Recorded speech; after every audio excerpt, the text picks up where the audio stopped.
Hi, and welcome back to Ask Jeff Anything, where I try to answer any question that's presented to me on my blog. I was away for a couple of weeks. I know some people were afraid I was never going to do these again, but never fear. I will always answer questions. Today's question comes from Jason Falter. Jason writes, I just watched your panel, and that's the panel I did out in San Francisco on the 14th of October. You can see videos of that on my blog if you're interested. I just watched your panel and it was very entertaining, so I figured I'd ask you a question based on something you brought up: time travel and its use in science fiction.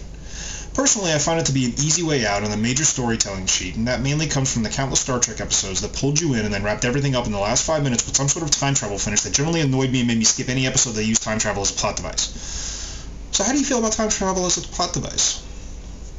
Well, thanks, Jason, for your question, although I do feel kind of set up when you spend 30 seconds telling me how much you hate time travel and then ask me how I feel about time travel. Time travel, I would say, just like anything else, can be done effectively or ineffectively. You can either approach it as a gonzo cheat card to get you out of any situation, or you can approach it as a, sort of like a TV writer mentality of, it means you can do anything. Anything's possible with time travel. Think about the Bill and Ted movies where they would suddenly decide, like, remember to remind yourself to put the keys under this bed, and then they'd pick up the mattress and there were the keys, because they had reminded themselves in the future to put the keys there, or in the past to put the keys there, that sort of thing.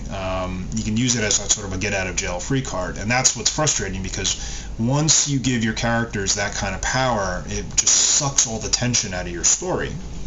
One way to solve that, of course, is what that bad writers have discovered, is that you save that cheat card till the very end, and this allows you to maintain tension throughout the story, and then at the very end you have your cheat card to get you out of all the messy situations you created, and that's, I think, what you're complaining about here, Jason. It can also be used incredibly well, and as an example of a time travel story that is done incredibly well, I'd point you towards a movie called Primer that was written and directed by Shane Carruth a couple of years ago.